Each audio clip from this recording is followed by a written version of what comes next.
Now, I got another story. It took place in 1977. Remember Gerry Langella? Yep. All right. I was going to the Desiree Club on West 6th Street between Kings Highway and Quentin Road. Guy Joe Z had it. He was with Christy Tick. So I'm in there one night, rather. I was always there because I had a house on West 6th Street. And I see two guys from Christy Tick's crew come in with their wives. And these guys' wives were drop dead gorgeous, but they were always ladies, you know what I'm saying? And these guys were two made guys, and they were always gentlemen. With that, I see Gerry Lang's son comes in, Vincent, with two of his cousins. Now, Vincent, nice kid, but he thought who he was because of his father and his uncle. So the two guys that were in there, somebody walked over to them, and I remember I was not too far from them, and they were talking, and they told their wives, excuse us. She said, yeah, right, go talk. I told Uncle Sammy Messina, give the ladies a drink on me. Hi, Anthony, good. How you been? Good. Okay, enjoy your drink. Vincent walks over to them and his two cousins, and is talking to them. And I see the girl gets up and see the girl, she's standing there, and she smacks him in the face. Now I get up out of my chair because he had to say something to her. At the same time, these two guys come walking back. So I stop. They start talking. Vincent tries to hit the guy with a bottle. The guy winds up clocking Vincent, hitting it. Boom, he cracks him. The cousins are hitting these guys with bottles, a big ruckus. I walk over. I break it up. I said, Vincent, you fuck out of the club. Now, Joe Z's over there. He looked at me, Joe Z. He didn't say two words. Now, I had nothing to do with the club yet. Get the fuck out of the club. Well, you see, they hit me. Listen to me. I don't know what the fuck you said to the girl, but the girl got up and smacked you, and I know the girl.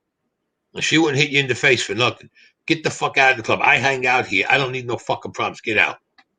They leave. Well, you close up the club about, I don't know, 8 o'clock in the morning. I go home. About 8:30, my phone rings. It's my cousin Mac. He goes, come to my house. We got to go below.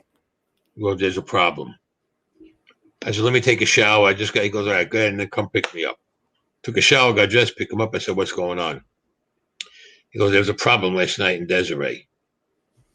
So I said, what problem? Now, I'm not thinking about these guys here. Yeah.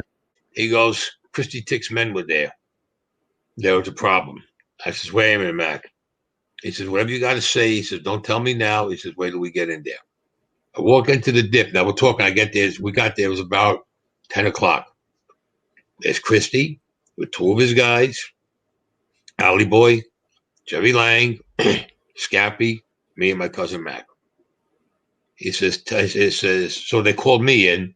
They says, listen, Pluto, this is what happened last night. My son Vincent was in there with two of his cousins.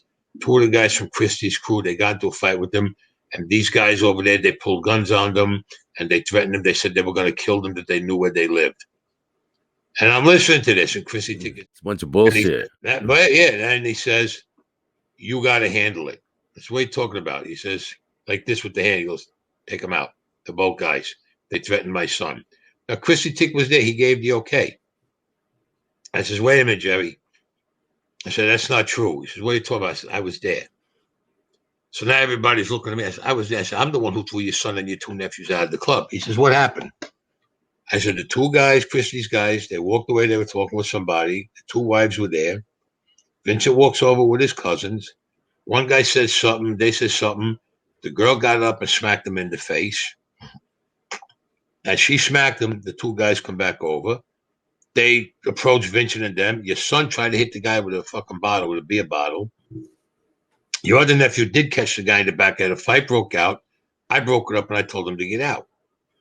Vincent and his cousins were saying, give me a I'll give you $50 for a job. Let me for 100. These girls were gorgeous. I said, They didn't threaten your nephew. They didn't threaten your son, no nothing. So Allie Boy turns around and he says, call your son up and get him down here now. I said, but don't tell him Pluto's here. He says, no, Allie Boy said, call him up and get your son down here now. And Gerry said, I'm not going to tell him here. I said, no, don't tell him I'm here, Gerry. I said, I want to hear what he's got to tell you. I said, get your nephews to come down. Allie Boy told him. So he told Vincent, get down here now. Bring your two cousins with you. So we're waiting for him to come down. I go behind the bar. After about 20 minutes, I go behind the bar and I'm making myself a drink. Now it's like 11 o'clock, quarter after 11 in the morning. I'm saying, it's the weekend. I'm going to start drinking anyway. What's the big deal? I'm making a drink. Who comes walking in? I see Vincent with his two cousins. He don't see me. I'm behind the bar. So sit down. Tell Christy Tick what happened. Well, I was in the thing. I was at the club last night. And you guys came over and started in with us. And they pulled the guns and they did this. So I come walking up from behind the bar. And I'm standing behind him. I said, Vincent, you want to tell me the story again, Vincent? I said, I'd like to hear what you just said. He turned around and it's because they looked at me. They turned like milk. They went white. I said, Vincent, you're forgetting to tell your father I was in the club last night? Are you forgetting to tell him that I'm the one who threw you out of the club and broke up the fight? I says, now tell me, Vincent, let me hear from your mouth exactly what happened. And his heart dropped probably. He goes, well, we were drinking and the night's a little hazy. It's a little foggy. So Chrissy just looked at me. He didn't say a word. So Allie Boy turns around and he says, oh, now you're foggy and you're hazy because you were drinking. But before you said that these guys threatened you, they pulled guns. They said they knew where you lived. Says, Vincent, what is it, Vincent? Which one is it? His two cousins didn't even open up their mouth. Well, we were drinking. He says, end the story. Gerry says, you, and you. He goes, go down to Monty's. I'll be there in a little while. Gerry had to apologize to Christy Tick. Now, when an underboss has to apologize to the consigliere of another family, you know what that fucker looks like. Not good. It's done. But Christy was friends with all of us. We were all friends. Everything was done. Christy goes, I want to thank you. And Christy, look, I was there. I'm not going to let two guys get clipped for nothing, especially if they gave me the contract to take the fucking two guys out. I said, he says, you're going to be at the club tonight? And she says, wait. He goes, you're going to go to Desiree? I said, yeah. He goes, I'm going to be there 11 o'clock tonight. He goes, meet me there. It's all right. Usually I would get to Desiree maybe 1 o'clock, 2 o'clock in the morning. I walk in at 11 o'clock. Josie's, hey, what's going on? All right. He said he heard what happened. Everybody knew what happened already by that nighttime. He says, what are you doing there so early? So I'm supposed to meet Christy here. Christy comes in, says, you two know each other. He says, yeah. He goes, Anthony, I got 50% of this place. I says, right, I know. He goes, I'm giving it to you. Really? I looked at him. You know what? He goes, I'm giving it to you. And Josie looked at him too. I says, Christy, you know what you're saying? He goes, you saved two guys that are very close to me from getting taken out. He goes, you told the truth. And you saved these two guys who are very dear to me. You saved their lives. He goes, you have my 50% of this place. So he tells Josie, he goes, Joe, you got a problem with that? Joe says, are you kidding me? He goes, Anthony's here every freaking night anyway. He goes, me and him get along. It was great. That's how I became a partner in the place. Yeah. I would go to Christy maybe once, twice a month, give him an envelope to thank him. Wouldn't take no money from me. That's all right. I says, that's what I used to do. I go to my jeweler, I get a piece of jewelry, like for his wife or one of the kids. Christy, listen. He goes, no, I don't. I said, listen, this is for your wife. It's a thank you from me to you. Give it to your wife. I said, you got to accept it. And that's what he would do. He would accept that every now and then. I would bring him something like that for either one of the kids, his grandchildren, his children, or his wife, like a piece of jewelry. And I said, you got to give it to me. Can't turn it down. Yeah. So he never took no cash from me, Christy. Never took no cash. Man was unbelievable. Whatever happened to him? Christy passed away last year, I think it was. Yeah. He was 92. 92 when he died. He lived quite a while. He did a lot of time, Christy, but he was a good man. He was a good man. Because he had the 19th hole. It was on 86th Street and 14th Avenue. There was a bar, 19th hole. Because it was because it was right across from the golf course. So that's why they called it the 19th hole. I used to go up there every Wednesday and every Friday. I used to go up there. I used to see him, a couple of guys. There was a friend of mine, Tato Beldeo. I used to meet him up there because he was with them. Christy was aces as far as I'm concerned. He was unbelievable. Yeah. Always a gentleman. Always looked at both sides of something when it was going to happen. And he never gave a problem. I know we had there was a guy, about 1981, 1982, there was a thing. There was a guy, Jerry Gerard. He was around Paulie Vario. And they made him. And we used to go to a place called the Penthouse on 86th Street between 4th and 5th Avenue. It was this guy, Allie Shades. He's still around. It was Allie Shades' joint. I heard of him. And they had a small parking lot. So he had a brand new fucking Cadillac. Brand new. And he was, showing it off. And he goes up there and he parks. And I'm in there. We're all laughing and joking, having a good time. So we come out. And there's this young girl. And she's trying to get out the parking space. She's backing up. She's very careful the way she's backing up. I mean, all she did was what we call kiss his bumper. You know what I'm saying? Yeah. Like you could stick a piece of paper there. He comes out, you hit my car. That's my new car. And oh, Gerry, take it easy. The girl gets out of the car. She's apologizing now to the girl. Yeah. I think she'd come out and tell him to go his mother or something, but she's apologizing. That he goes, you're lucky I don't get you on, put you on your knees and make you suck my in front of everybody. I said, Gerry, watch your mouth. Stop the young girl. What's wrong with you? I don't give a f***. I'm a friend. I'm a made guy. I say what the f*** I want. I do it. I said, Gerry, you better watch your mouth. The girl starts crying. So I turn around. I said, Gerry, you don't know if she's somebody. I don't give a f*** if she's somebody's daughter, somebody's nephew. Let them come to me. I'll straighten them out. I said, get the away from me. So I said, you don't get away from me, Gerry. I said, I'll kick your balls in right now. He goes, well, I'm a friend. I said, yeah, and I'm an enforcer. I said, remember that. I'm higher than you. Remember those words when I'm telling you. Now get the away. The girl's crying. I calm her down. I said, listen. Come on. I said, you want a drink before you go? And let's come in and get you. I'll have somebody bring a drink. No, I want to get. I said, all right, listen. Just get outside your car. I said, let me take the car out. I back out the car for her, put her in the car. I said, you sure you're all right to go home?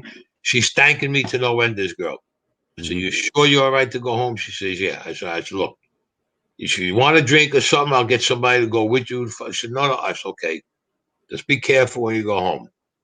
Girl goes home. I get out of the Penthouse, and I go down to Desiree, go down to the club. Jerry Gerard's he's already there. I said, that jerk off. And Josie goes, what's the matter? So I told Josie what happened. He goes, what's this guy, stupid in the head? I said, I know. He's young. He's a made guy and everything. I said, he's with Paulie Vario. What the wrong with the guy? I said, he's lucky. I almost a hole in him at the place I told him what happened.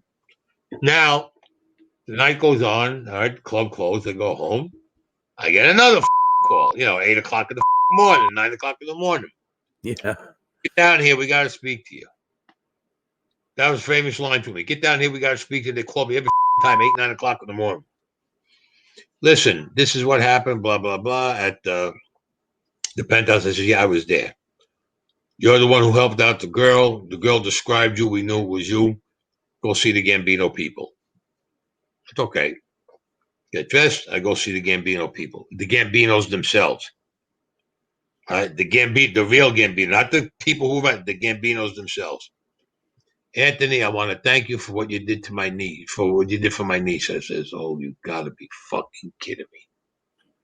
I said, John, it's your niece? He says, yeah. And I'm saying, this fucking Gerry don't know what the he done. He says, listen. He goes, I appreciate everything you've done. I said, okay. And he says, realize this. I said, no, John, look, I won't stand for that. He goes, tell this guy, keep his mouth shut. I'll let it slide because he didn't know who she was. Stop saying he's going to do this to us and do that to us. Otherwise, he's going to have a problem. Tell him. And he's going to have a problem that he'll never recover from. That's I'll take care of it.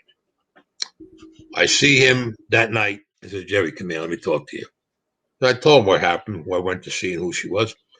I don't give a I'll kill them all. I'm a made guy. Paulie back me up, and he's going on and on and on. Yeah. I says, this guy's out of his mind. So I see Paulie, and I told Paulie what's going on. Paulie goes, I'll talk to him. Well, Paulie spoke to him. I don't give a who they are. I'm going to do this to them. I'm going to do that to them. I'm going to kill them. Then I'm going to their wives, their daughters. Now it gets back to them. Now I get a call. All right. This time I didn't get a call 8 o'clock in the morning. I got a call 3 o'clock in the morning. I go and meet the guy. He says, listen, We appreciate everything you did. He's out of line. He's out of hand. He says nobody, because not even Paulie can control him. So I understand. He says, Anthony, don't go to bat for him no more. I said, no problem. I leave. The whole week goes by. Now it's a Friday, and I'm sitting in the club. I'm sitting in the car service because by Desiree we had a car service. That when it was Desiree car service, you walked in the car service. I had a back room, and then that back room there's another door that went into the club. So that was cool the way I had it set up. So me and Joe were sitting there, and he went down. He had to do something in the club. Two guys come in. They look at me. Hey, Anthony, I don't know. Hey, look. He says, you got to do us a favor. If I can, sure. When Gerry comes to the club, whether it's tonight or tomorrow, don't let him in. He says, no problem. That's all they said. We appreciate it. Thank you. And off they go. Now, you got to remember, all the while this is going on, I'm on parole. It was just before I took the second pinch. So I still got parole that I'm on. About what's going on. I want you to know. Yeah. Now, I tell Josie, I said, listen, Gerry comes tonight to the club. Don't let him in. He says, all right. And he says, all right. I said, somebody came to you. He goes, no problem. Now, Gerry Gerard comes in that night, parks his car across the street in front of the post office. He's walking like this across the street, strutting his stuff. And all of a sudden, he caught the two guys out of the corner of his eye coming towards him. He's running to the door and he's banging on the door to the car service, screaming. I went like this. Mm-hmm. He runs to the door of the club, banging on the door. They didn't open it up. He runs around the corner on Quentin Road, jumps in somebody's gate. You know, they had a little gate in the front of the house. Yeah. Why the jumped in the gate, I don't know. I would have kept on running if I was him. These two guys caught him there and they whacked him right there.